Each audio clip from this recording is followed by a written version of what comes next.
237 is a JumperScape audio production. You've entered a place of fear and dread. Welcome to Room 237.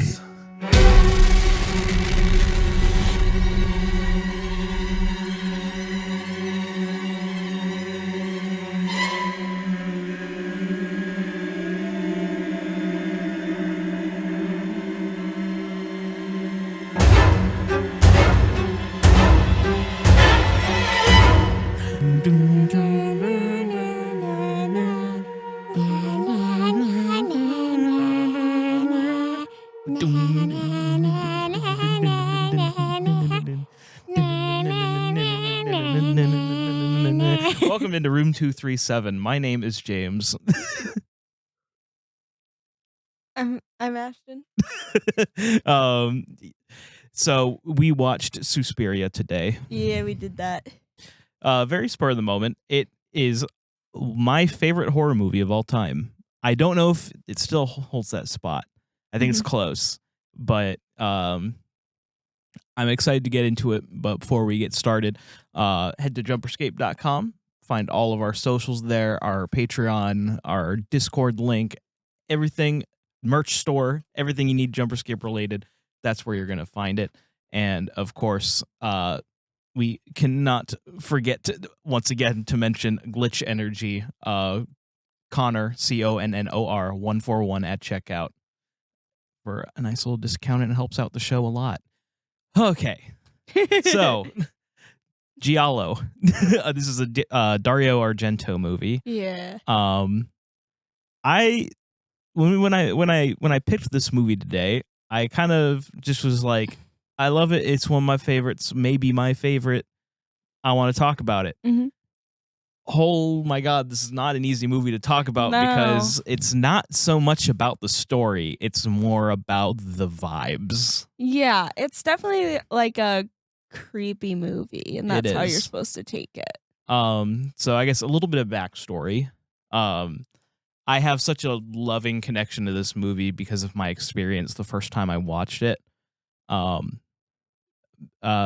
when I lived at like another house with like some roommates, me and one of my roommates, we called it Argento night, where we would theme our movie nights, and this was the first one we did. We got a bunch of cheeses, fancy cheeses and wine, and watched Deep Red and Suspiria, which are two of his most well-known movies. Mm-hmm. And it was just, you know, when you just have like a core memory night, that was like a core memory night for me. And every time I watch it, I'm like reinforced. I'm like, okay, yeah, I love this movie. We watched it on Amazon Prime, and this is one of those movies that I feel you need to watch on physical media. Oh, okay. Because with picture perfect 4K with no buffering, no ads, like the poppy colors like come out so much nicer. Yeah. Because like I said, this is a movie that obviously it has a plot, it has a story, we can go through it, but it's more about the vibe. Yeah. Fun fact about that color scheme, it was taken from Snow White and the Seven Dwarfs. That checks out, actually. It's a lot of red, a lot of blues, a lot of yellows. You see it. Once you know that fact, you're like, oh, that's the like scarlet red. That's the because this is a movie that's filled with some of the most like beautiful yet unsettling architectures. Oh, yeah. I think I'm right though. I know she comes down that set of stairs, but I think that's a mirror. Maybe so there's a big like room with this set of stairs that are like this. They go up like this. I'm sorry, audio listeners. It literally looks like a reflected staircase, and I do think it is a reflected staircase. It looks like just two awkwardly shaped staircases next to each other, but no, it's just one awkwardly shaped staircase. I think so, because no one goes up the other set of stairs, and they're not used physically at all. So I would say it's probably Don't ruin a the mirror. illusion. It's describing what it looked like. It's two weird stairs. Okay. But So for me, whenever I rewatch this movie, I just like to sit and experience just the music, the colors, the shots. There's so many good shots in this movie. And that's usually what takes it home for me. The story is spooky. It's interesting as well. I don't mean to sell the story short. Yeah. But So real quick before we get into spoiler territory, to just give you kind of back of the CD take. Basically, Suzy is a ballerina and she's going to a ballet school in Germany. And she gets there and creepy stuff immediately starts happening as she unravels the secret of the school. So, how many unrealistically borrowed point shoes Thank you. out of 10? Thank you.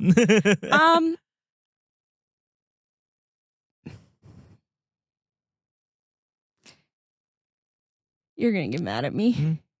It's not for everybody. I give this movie a 7.5 out of 10. For me, first of all, any movie that involves dance and doesn't either A, train the actors to make them look like they know how to do ballet, and specifically ballet. Other dance forms, I'm not as well versed in, so I don't really pick up on it that much. If there's a hip hop movie with bad hip hop dancers in it, I ain't gonna notice, but when it's a ballet movie, I notice. So any movie that's a ballet movie and they don't train the actors to at least get their upper body looking like a ballerina, or B, hire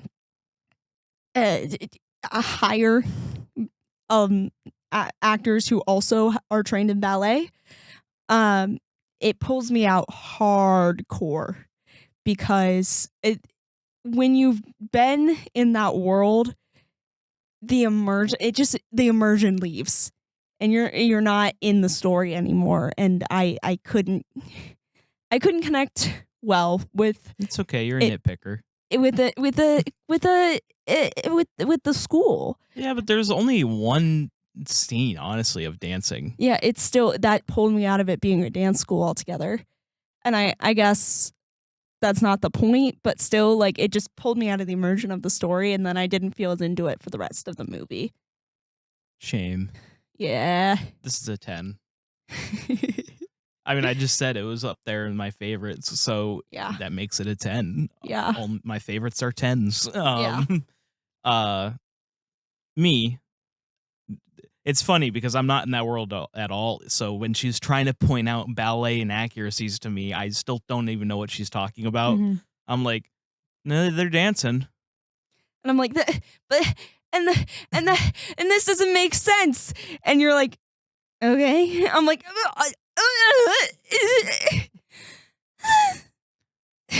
I don't know how to relate. And also the other thing that totally threw me off is at first you thought it was Russia, and then it said it was in Germany, and then they kept mentioning the Bolshoi. The Bolshoi ballet is in Russia, so I was like, huh? But the Bolshoi ballet was just visiting, by the way. They were just doing a performance, and I just was very confused in the beginning. It's because I was mistaken. I thought it was in Russia, from my memory, and I was I know why. You thought it was Russia from your memory because of the probably because of the remake.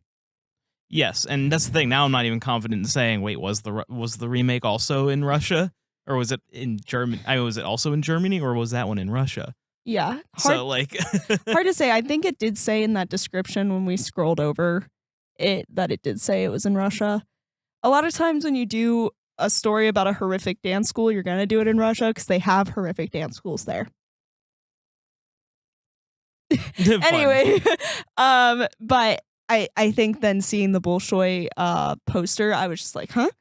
I thought you said it wasn't in Russia, but that's a Russian dance company. And I'm like, I don't know what you're talking about. What's the Bolshoi? I know the now. most famous like school of dance in Russia. It's the Bolshoi or the Vaganovo School of Dance. Well, I don't know that. Yeah. Well, now I do, I guess. Now you do. So, the movie, The more you know. it basically just kind of gets right into it. It opens with Suzy getting into a taxi, and heading to the school. She says the name of the place she's supposed to be going like 3 times, and he keeps going, huh? Huh? And then he says the name the exact same way she's been saying it. And we've literally both looked at the TV and said, that's what she said! Exactly what she said. Like, there may have been some accents out of place. It was still very much that word. Like, I don't know. I don't remember what it was, but I was like, that's what she said. I think he was just being difficult. He seemed like a very grouchy German man. Well, like, you said it was like, oh, someone who hates foreigners. I was like, but I thought Germans weren't really that brand of, like, doesn't mean they all are. Haters. Yeah, I know. I guess that's fair. I just feel like Germans are more pleasant around tourists, usually. Maybe. At least more helpful. Maybe not more friendly. Maybe nowadays. Remember, this is the 70s, so it could be different. Yeah, maybe. But so she gets there, and it's raining, and the score is just going hard. Because it goes hard throughout the entire movie. Yes, the score by Goblin, which is just immaculate. Yes, who is a Italian, I think, prog rock band. They're cool. And she there's someone leaving as she's coming in, and this lady is like hysterical and yelling something at somebody else, and then she just runs off, not even paying Suzy any attention. Yeah, we like see her running through the woods in these really cool shots, which I feel like were kind of a nod to Snow White. Yeah, I think so. With the lightning. Well, I think that's kind of the vibe that they're going for, is that kind of grim tale, like, yeah, like grim fairy tale like thing. Yeah. Because like it's very German folktale-y with the way that witches are handled. You know, like literally it's witches, by the way. Spoiler, I guess. Yeah, once we finished our review, sorry, that was spoiler territory. We didn't say that, did we? Yeah, whoopsie. Oops. They like it's very much an evil queen vibe from like the head of the school. Yeah, played by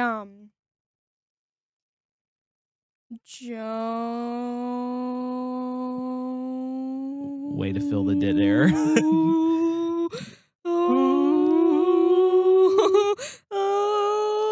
We're gonna give someone driving anxiety. Oh, Joan Bennett. Played by Joan Bennett.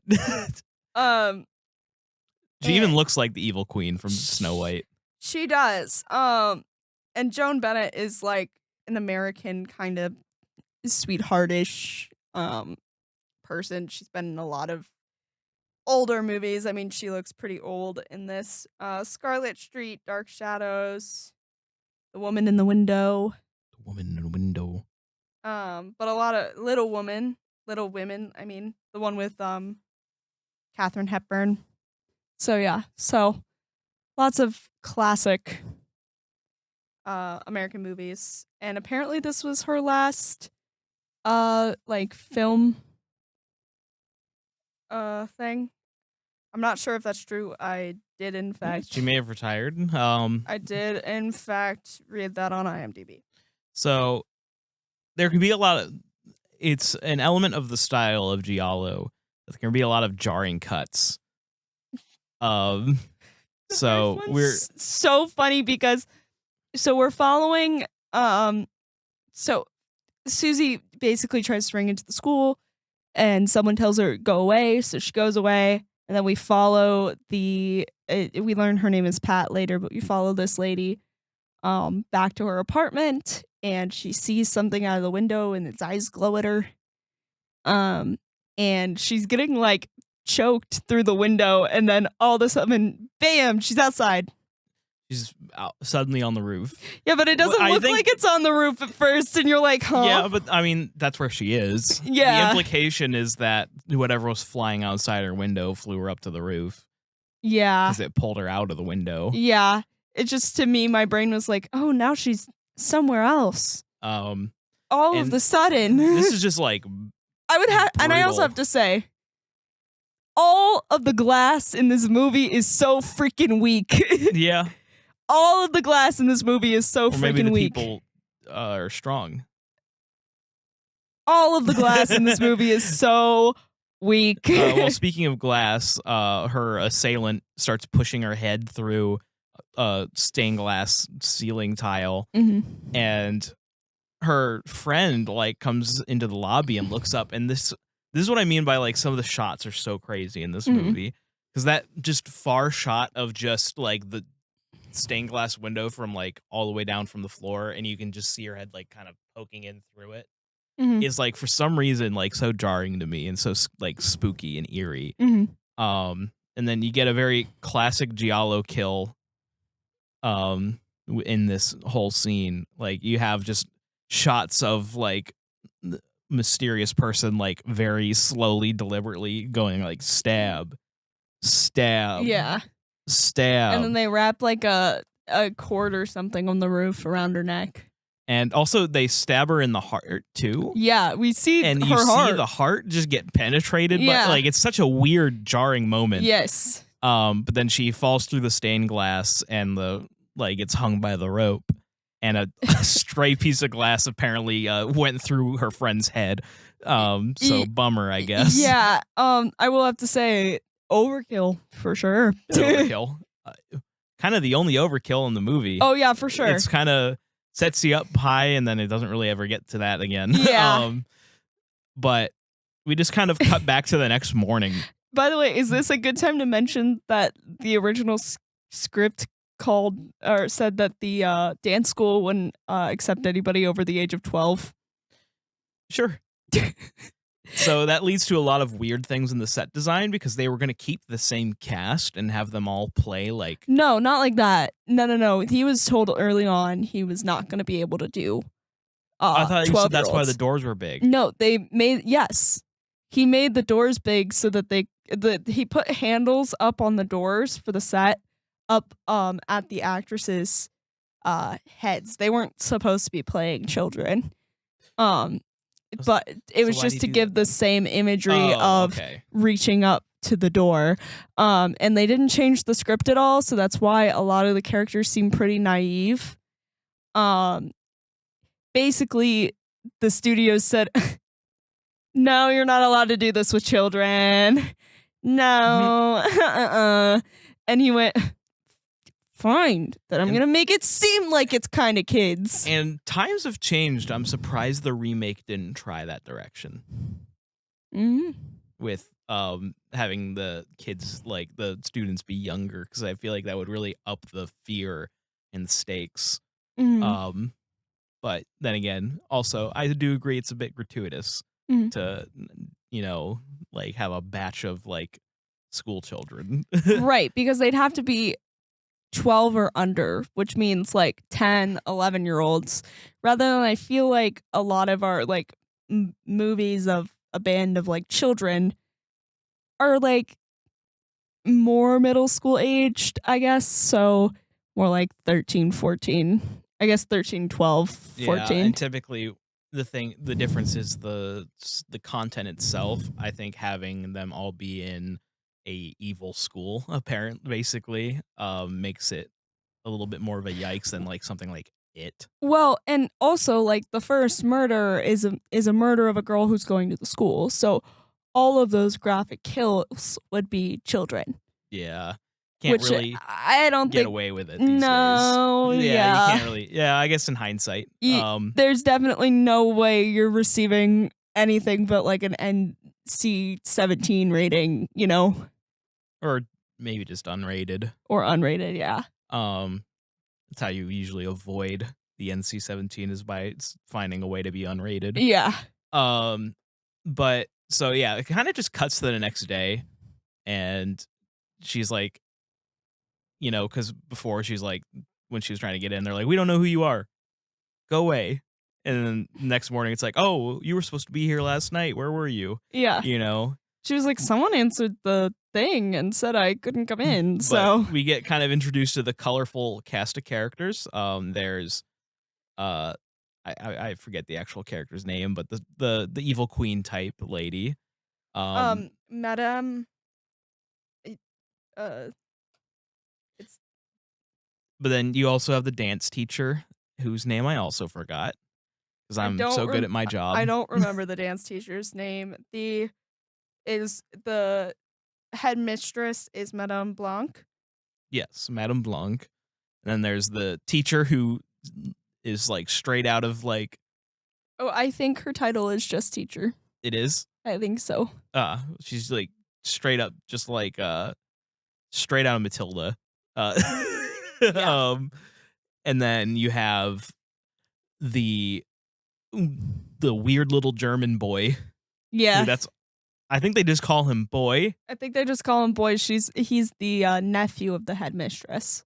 And then you have like this Bulgarian man who like doesn't speak any other language, but he also just doesn't speak at all, and he's like they're like. No, he's not. He's from Slovenia. I thought they said he was Bulgarian. No, they said he was because that's why I said that joke about it being a vampire joke. Oh, Romania. Or Romania, that's what I meant. Yeah, he is Romanian. Sorry. So we were both wrong. We're both wrong. I was thinking Transylvania, and then I messed Either way, that up. he doesn't speak, so it's not really even He's important. Romanian, and he just got a new set of false teeth. And it's at So least I these think funny moments where like, look how handsome you are, and he's just like. I really do just think I think it's supposed to be a vampire joke. Maybe. I But the so the school, you get a nice little like kind of tour of the building. Mm-hmm. She's already has to go to her first class, but she doesn't have her bags. See, like a lot of this is just very procedural. It's like, Yeah. oh, you don't have your bags. Here, you can borrow someone else's shoes. Which you can't do. And she made sure to let me know over You and can't over. do that. So point shoes are shoes made out of wood that you can balance on your toes on. And by the 70s, I believe they are wooden shoes. By how they were dancing on them, I think they are. Before that, they were just the regular cloth shoes that you sometimes see dancers wear in like just a regular class. And people would just do that to their feet. But by the 70s, we have the introduction of the wooden shoe, and those you have to get them exactly in your foot size, or else you're going to mess up, 1, your feet, 2, you're not going to be able to dance on them because you just would sink into the wood and not be able to fully go up on point. So like for me, when I was a ballerina, I have 2 different size feet. My left foot is half a size larger than my right foot. So I'd have to buy 2 different pairs of point shoes, which is not very cheap, let me tell you. 2 different pairs of point shoes, a pair that would fit my right foot and a pair that would fit my left foot, because they have to be that exact. And then you break them in to fit your foot. So you can't just borrow someone else's point shoes. That is not how it works. What if they were the same size? They're going to be fitted to that person's foot. And if they haven't been broken in yet, you have to keep them because they'll fit your foot and they won't fit that other person's foot anymore. Also, you need pads and all these other things. And I do think it was kind of cool that they had different colored point shoes. I think that was a big trend in the 70s and 80s was to have the colored point shoes rather than the pink satin. But yeah, anyway, that really bothered me. And also, I guess her bags were at the school the whole time. Like it happens later. She like moves in with somebody because they don't have room for her at the school, and somebody from the school brings her bags, and I'm like, hold on a minute. So this was all a setup. But anyway, when she goes to her first class, she meets a couple of different of our cast of characters. She meets Olga, and Sarah, which are the two important people in her Yeah. class. Olga is someone she ends up moving in with for a little Briefly. bit, very briefly. And Sarah is the other American girl at the school. No, she was Italian. Oh, I thought she was the other American. No, because remember they said her father was in Geneva and he was the Italian something. Oh, I thought she was the other American. Who's the other American? She just said, there's other Americans in here too. And then one random girl goes, hello. And she says hi back. Oh, I just thought that was Sarah for some reason. Yeah, whatever. But then we get the dance rehearsal scene, which I will let you just go ahead. So this first dance rehearsal scene, it is hard for me to tell exactly who the professionals and who are not the professionals in this scene. There's a couple very obvious ones, but it's also a little like you can see how dance has changed throughout the years. Now there's a huge emphasis on flexibility and strength. So you have dancers like Misty Copeland, who are complete athletes, super flexible, can all lift their feet over their heads. But in the before, like I think the 80s or 90s, the focus and attention was more to looking elegant, and having the proper posture and having a really great turnout, which is like, let me just pull my legs out here. So this is not turned out. Sorry, audio listeners. My leg is straight and my foot is facing just like upward. When you turn your leg like so now my foot is facing the wall. That's turnout. So you want to have mostly this instead of like, keeping your leg really high in the air. So it was a little bit more difficult for me to tell the professionals from not the professionals because a lot of like arabesque, which would be the leg held up in the back, or attitudes, which is the leg bent and held up, in the front or the back.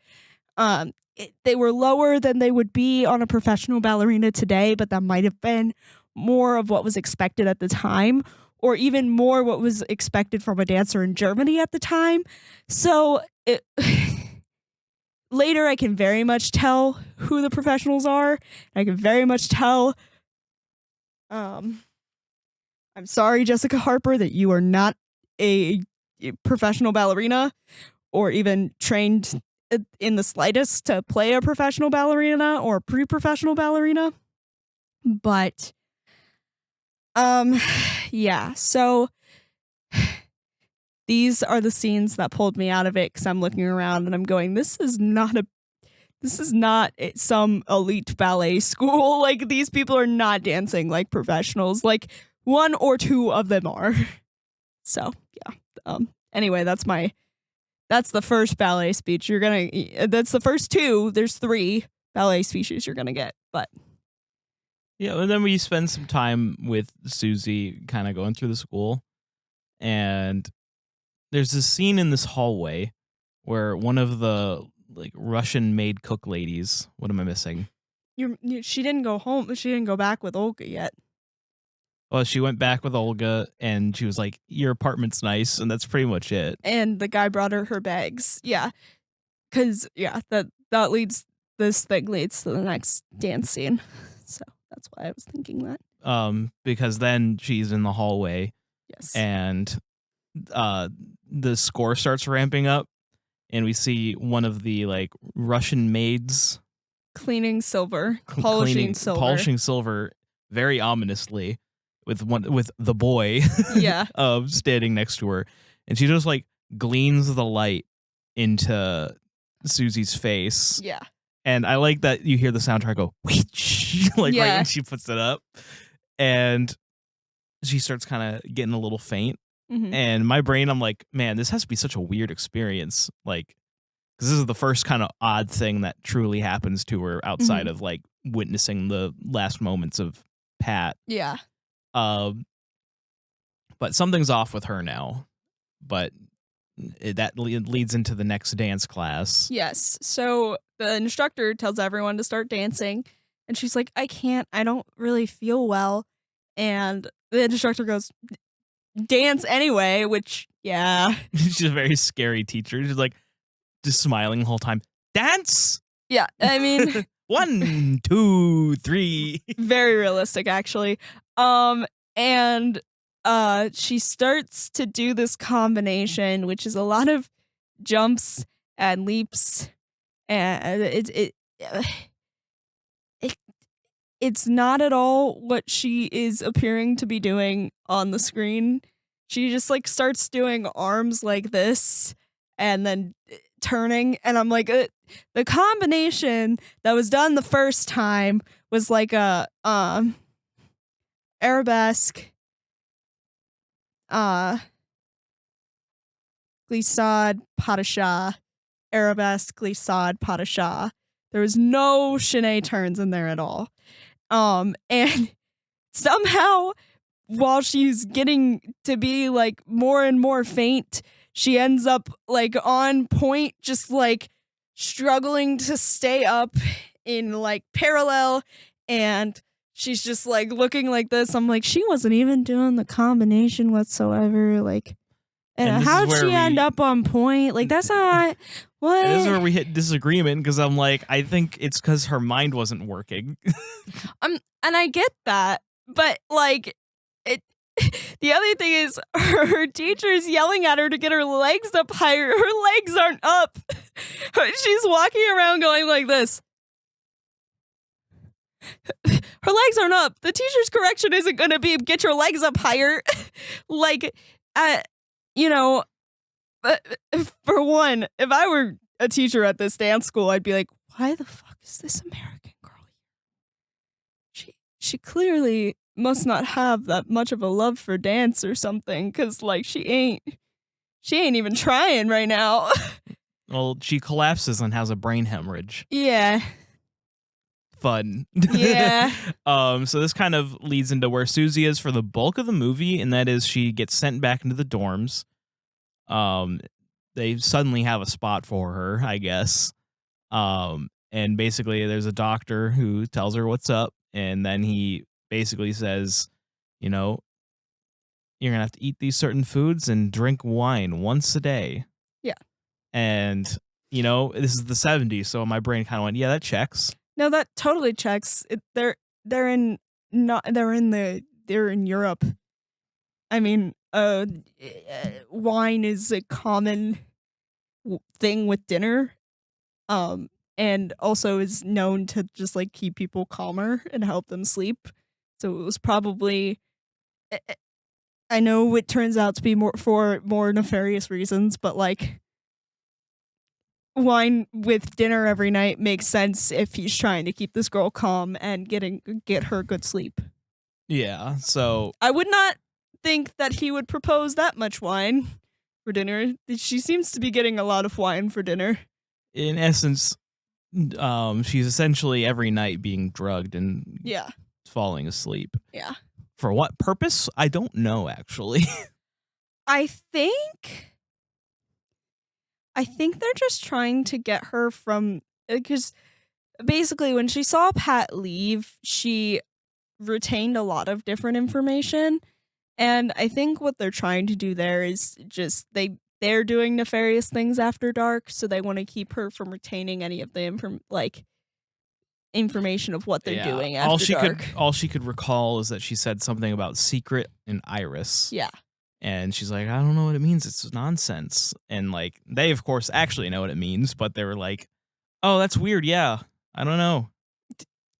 I mean, to be fair, like, I'm watching this and I'm thinking, oh, someone's secret lover got them irises. Like, oh, gossip, you know?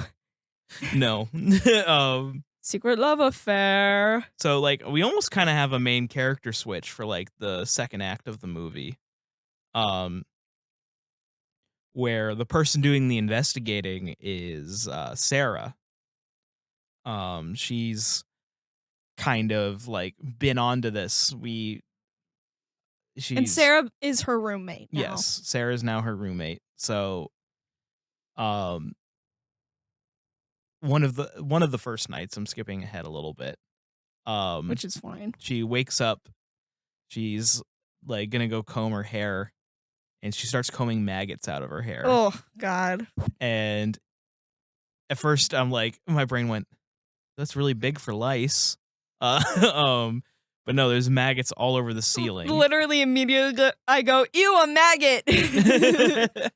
And then the maggots are all over the entire dormitory area, and this is just one of those events of just weirdness. Yeah, they're falling through the ceiling, and so they go. The dance teacher and one of the guys at the school who looks so frail. He's the only normal guy in the school. Yeah, normal-ish. He can't pay for his like he can't really pay his way into the school, so they kind of keep him as a lapdog. And so he and one of the dance teachers goes up into like the attic area to try to figure out what is making all these maggots appear. And they open this chest, and it kind of looks like there's like bones in there with all the maggots. Yeah, it was rotting food. That's what they said. I think that is what they ultimately say it is. Yeah. And because we don't get a clear enough look, I'm just gonna say it was rotting food. Yeah, we don't get a really great look at it at all. But they move all of the girls to the dance hall and turn it into a makeshift dormitory. And this is where we get some like lore drops from Sarah. Yeah. Sarah, Suzy asks, do the teachers stay here too? Like, and then she's like, and someone else says, no, they go into town. Yeah. They live in town. But then when they all go to bed, and when they turn the lights off, and then there's that red backlighting on the other side, it's really creepy. So creepy looking. And it just gets a little bit creepier because we see a unknown figure on the other side of the sheet go and lay down in the bed right behind Suzy and Sarah on the other side. And starts making this wheezing kind of snoring sound. And this wakes up Sarah, and she wakes up Suzy, and is like, kind of lore dumps, like, one time I had to stay in a dorm up near the teachers, and someone came into the room next to me, and she was wheezing, and I was told it was the directress. That's the same wheezing. Yeah. She's right behind the sheet. And for me, watching this movie for the first time, I wasn't sure if I missed something earlier, but I was like, okay, so the director snores? Like, I don't get what's so creepy about it, because the soundtrack picks up and everything kind of goes wonky, and I'm like, huh? I think did you think that the one Madame Blanc was the directress? No. Because we hadn't seen who the directress or even heard of the directress yet. No, but I just kind of assumed she was a lady who was old and snored in her sleep. Like, I just assumed that this old lady was snoring, and these two girls are like, she snores so weird. Because da da da da, you know. Because I mean, she very unnaturally like gets into the bed. It's a weird makeshift bed. Like, it looks like she got into the bed in reverse is how I like noticed it. It looked like they filmed her getting out of bed and then put it in reverse. It did kind of look like that, yeah. I don't know. I thought it just looked kind of wonky, but I just was like, this is a wonky movie. So then that's kind of where like the lore dropping begins. They keep having these little meetups, like they go to the pool. And Sarah decides to spill all these secrets she's apparently scared to share with anybody while they're in the pool. And you can hear her voice echoing everywhere. And I'm Yeah. like, Sarah, darling. She's like, I have all the documents in my nightstand. I'm like, Sarah, darling, if you're so scared of someone finding this stuff and telling people about these things, first of all, why would you tell your roommate, which we've already seen, you struggle to have a conversation with her before bed because she just kind of passes out. And also in a pool where your voice is clearly in a pool that just has all these floors going up around it, that place is echoing everywhere. Sarah? But this is one of my favorite one of these like random cuts, because the last thing that is said is like, what do you know about witches? And then it just cuts to Suzy now in bed, like falling, like about to fall asleep. Which I think is part of like her drugged up like mental state. Yeah, I think it's very disorienting. Showing, yeah. Intentionally so. Yeah. Because we go from that to her about to fall asleep and Sarah saying, they took it, like they took the documents, and she's like trying to show her like, I have this, like this is I had this on me. It's like the key to, finding where they're going. Yeah. And so, but unfortunately, Suzy's just like, okay. It just knocks out. Yeah. And we get this brilliant sequence where essentially, for most of it, Sarah's getting chased by changing colored lights. Yeah. Is how I would describe it. Yeah.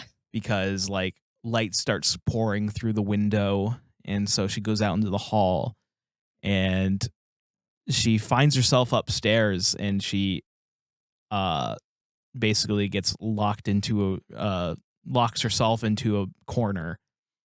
And I hate that this is annoying, I will admit. It's I forget what the name for these kinds of locks are. The ones that like like the old drawbridge, like it comes down. It like just blocks the door, basically. Yeah, and you can just flick it up. Yeah. Whoever's outside the door is like just barely trying to to open the lock. They're using like a shoe, like the thing that old people use to like help put their shoes on. I thought it. I thought it looked more like a thing you like pick cake up with. It was too skinny for that. It was honestly too skinny to be the shoe thing too. I don't really know what it was. It was but not it was a knife. Shaped, but it was shaped like kind of concave-ish, so I thought maybe it was the thing to help you put your shoe on. Maybe. But yeah. But thankfully they suck at doing this, so she has enough time to get through a little access window. She should have just held onto the lock. It was such an easy way. She's probably until also they gave figuring up. I'm cornered. I need to get out of here. Okay. And sometimes the lighting of this movie can confuse you. We can see, it's definitely implied she can't see, but she falls into a pit of barbed wire that you can plainly see, and I think it confuses me. It confused me at first, but then like I'm thinking about it logically, and I'm like, oh wait, there's no light. There's no light in here. We can just see because of the way. That's what the lighting. That's what the odd lighting is for. To be fair, like we don't actually see the pit of barbed wire until it just kind of appears. It feels like it just appears. Well, because they don't show us the floor. Yeah. So she jumps.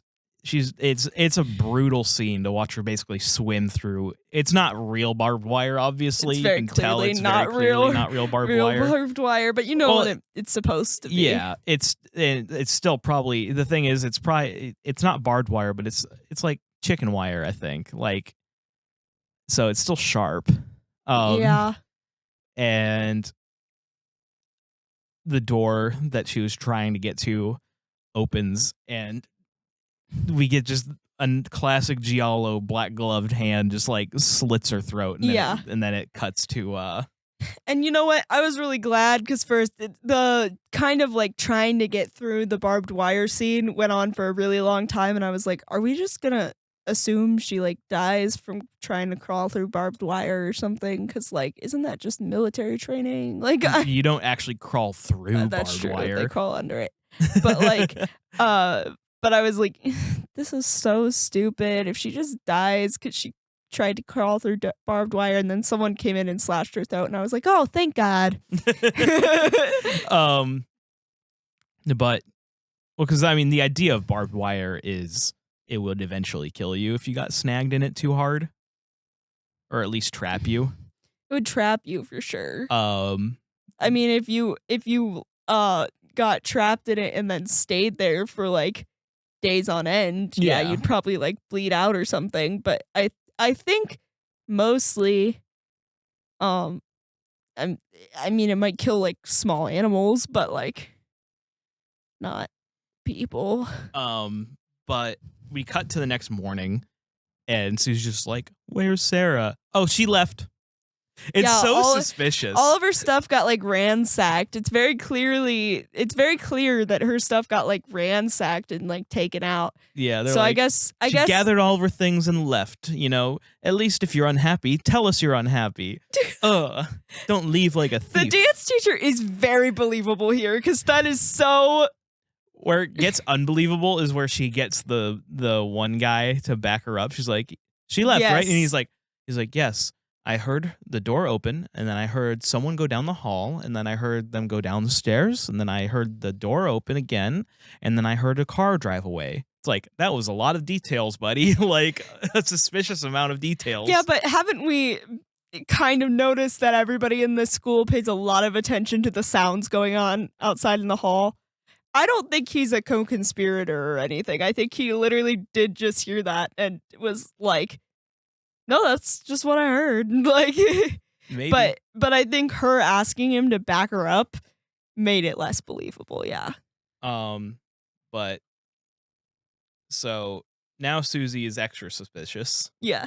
So she goes to visit who is described as a friend of Sarah's by Sarah, man named Frank. Yeah. Who is a psychiatrist for Sarah. Yep. Sarah's psychiatrist. So I think this is meant to sow like seeds of doubt, maybe, but we just saw what happened to Sarah. But I think it's meant to maybe sow some seeds of doubt into Suzy. But it's immediately kind of overtaken afterwards, because he's like basically saying, "Yeah, she had a rough time. I made her feel better, and then recently she came to me about her friend like seeing witches or something." Yeah. And here, talk to this strange man. He knows about witches. And this professor is a professor of the occult, and he is played by a man who only speaks German, because this is a Giallo. Yes. And for those of you who are unfamiliar, in a Giallo film, they hire whoever they want for the role, no matter what language they speak, because they dub over the entire movie anyway. Yeah. So a couple different fun facts here. This German man is Rudolf. It's not Schindler. Schneider? No, it has an L. Let me see it. I don't know. My handwriting's also bad. I think it's just a tradition on 237 now to still have you read cast names, even though you're terrible at reading names. Where are we looking? What are we looking at? Rudolf. Schundler? Schundler? Yeah, Schundler. And so he didn't speak any English or Italian, and spoke all German for this scene, and would actually tap Jessica Harper playing Suzy with his foot to give her cue of when she was supposed to react or speak, because she had no clue whatsoever what he was saying. None whatsoever. And then the other thing is that Jessica Harper did say this set was so weird to her because for most of the movie they didn't record any sound. So it's all done in post. Yeah. Pretty much all the sound, including like walking, doors closing, Yeah, she said they did not ambience. record sound but for most of the movie with the scenes. So it's all really done in post. But he is Mr. Exposition. He explains that, oh yes, I'm familiar with that witch. Yes, there's a lady named Helena. She was Greek. She got kicked out of a lot of countries. She came to Germany and started this school, and they taught Of the dance occult. and occult.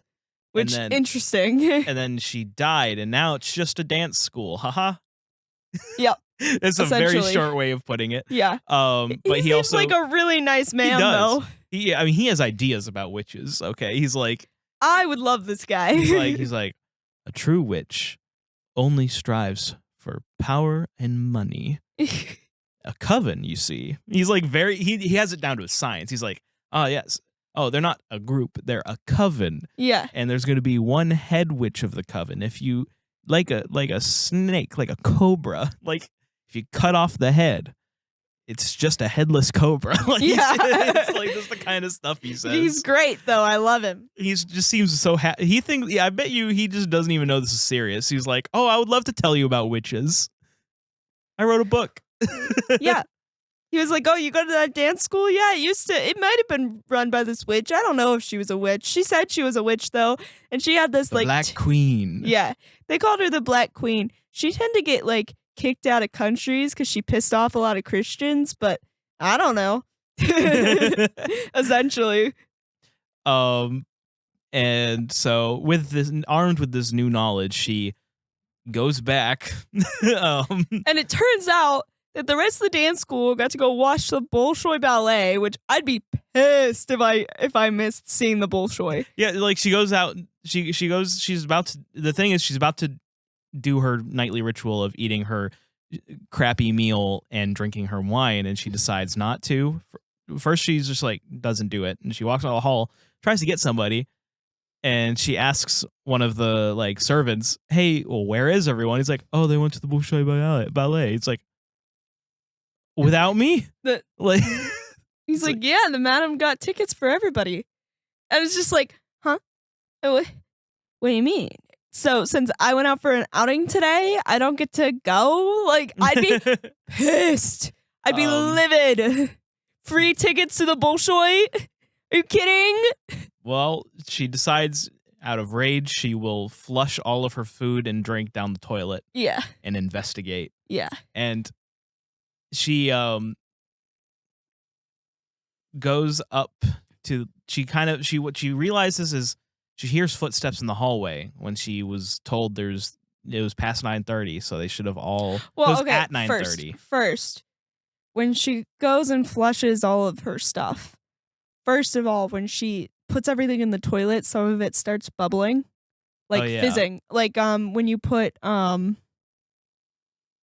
baking soda in water, I guess. I think it fizzes. She dumps the wine into the sink, and it does not look like wine. Nope. Once it's dumped in the sink, it's staining like blood. Yeah. And also, it's very much way too thick to be wine. Mm-hmm.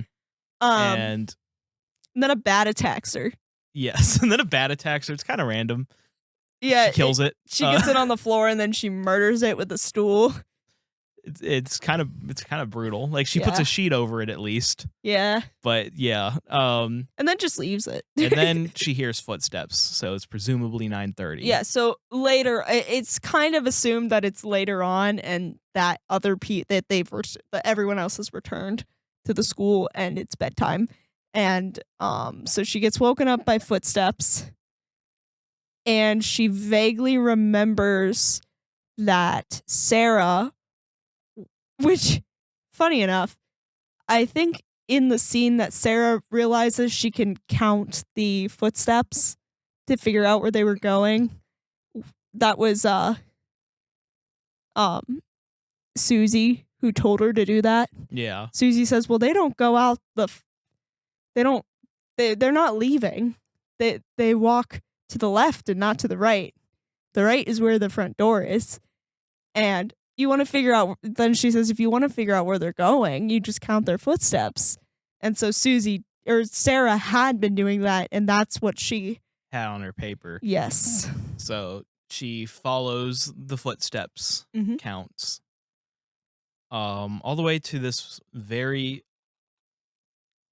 there's so many cool sets in this movie, but this like office space looking room. Yeah, she's met with Madame Blanc in there a couple times. Yes, it's so cool. And she notices something. Which means the woman in white, by the way. Huh? Madame Blanc. Yeah. It means the woman in white in French. And then there's also the Black Queen. Mm-hmm.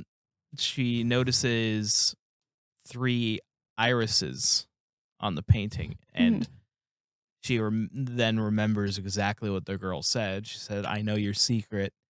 I turned the blue iris. I saw your secret."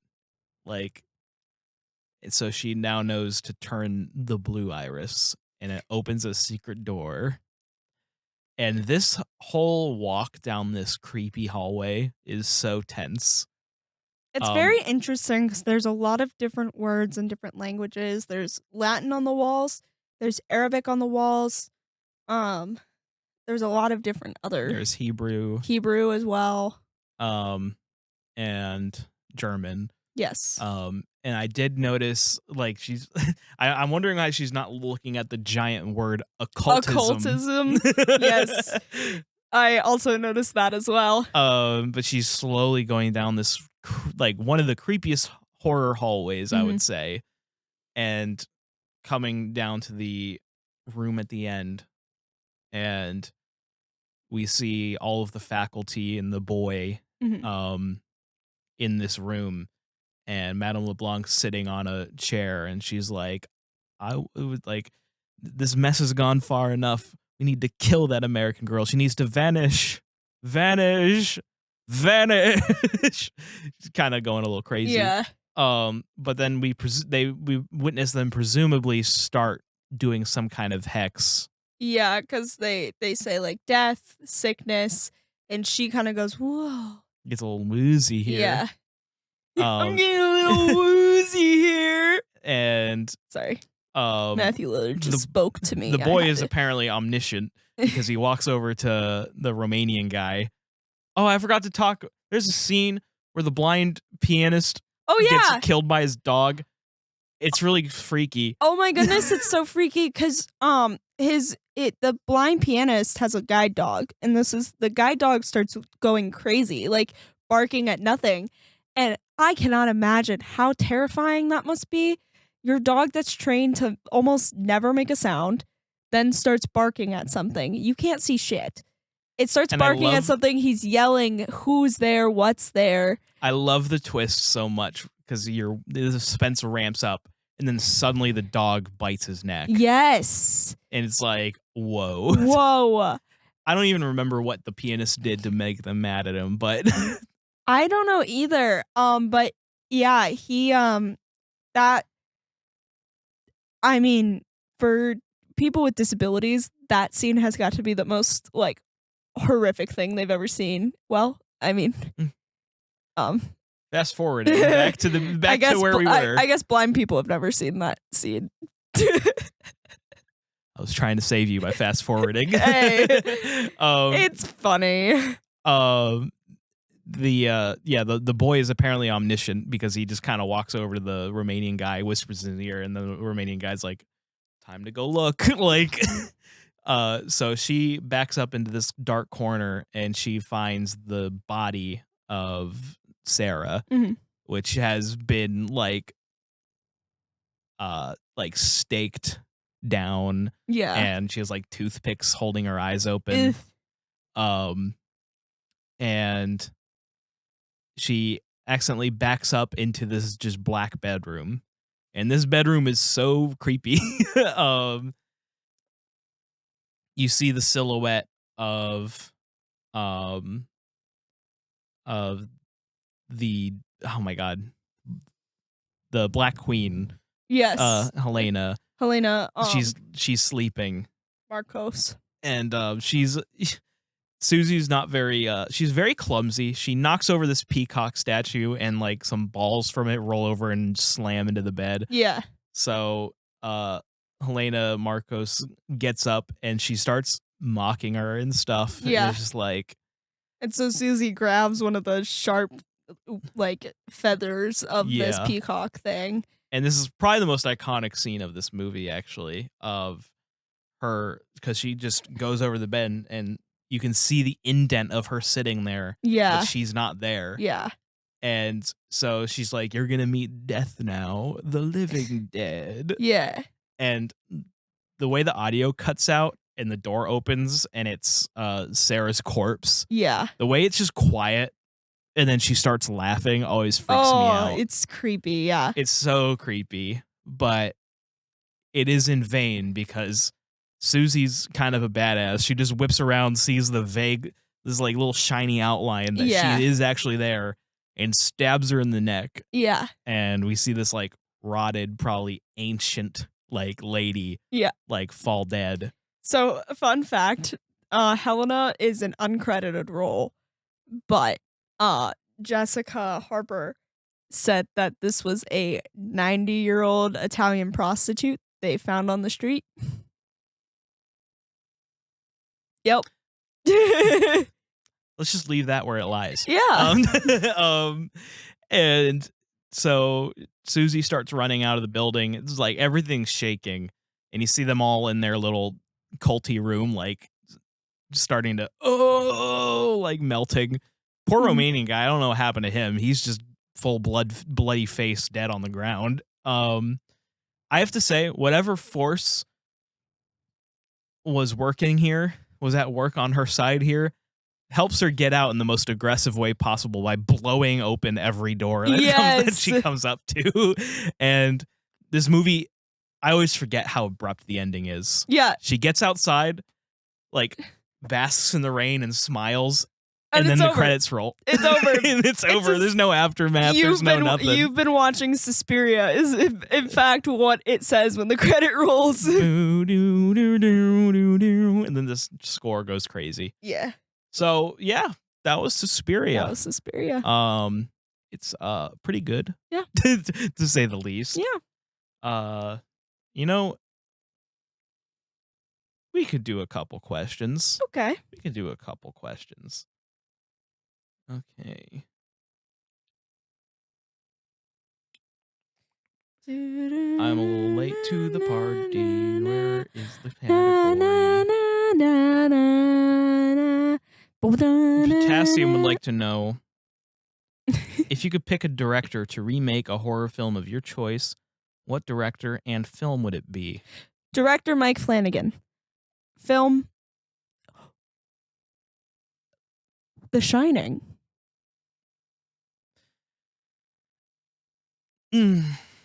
I think that'd be really interesting I think to see. he would be the best man for the job, but I don't think he should do that. I don't think he should touch it. Director Mike Flanagan, film any Stephen King adaptation. Which is, in fact, I think Stephen King's plan. You know, I'm going to actually go Ari Aster. Do it. No, I'm not going to go Ari Aster. I'm mixing up my directors. Who did The Witch? It's not Ari Aster. Oh, that was it's the other A24 regular. Yeah, it's the guy who does all the period pieces. Yeah, that was the whole. It starts with an E. Oh, Robert Eggers. Eggers, yes, Robert Eggers. I would do Robert Eggers. I know he's doing Nosferatu.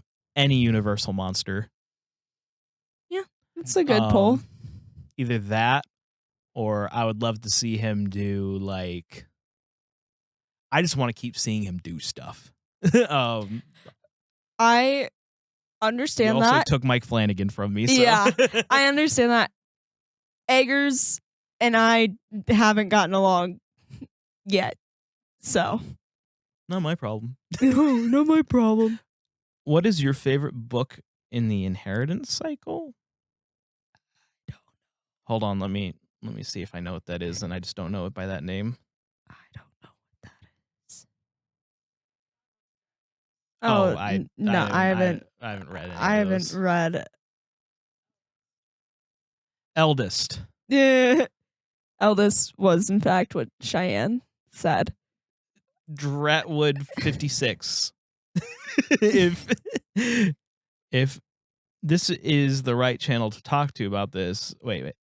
IDK, if this is the right channel to talk to about this, but do James and Ashton's have plans on covering The Taking of Deborah Logan? I don't know what that movie is. I do know what it is. I started it one time. I had a grandfather who had dementia, and I will say watching the just portrayal of dementia in the first third of the movie, I couldn't get through it. Oh, it's a dementia movie. Kind of. Yes, but that's the premise, the beginning premise, and then it turns into a horror movie. Very good from what I got through, but me and the friend I was watching it with both had a grandparent who had dementia, and we both, like, a third of the way through were like, I don't think this is the vibe tonight. We'll come back to this one. We should invite my dad on for that episode. If we do that, we should invite my dad on for the episode. See, because he's a neurologist. Get a expert opinion on that. Be interesting. No comment on the movie, but I will say I have listened to that dementia, or is it Alzheimer's? That album that's supposed to simulate. I don't like listening to that. It gives me I remember watching Wendigoon listen to. There's a video of it where he just listens to the whole thing. Oh God. And adds commentary of how he's feeling. And I just like skipping around to certain parts, and he's just like starts like, this is pretty, like, this is like supposed to be, before the memory loss, and it's really nice. And then he skipped the end, he's just like,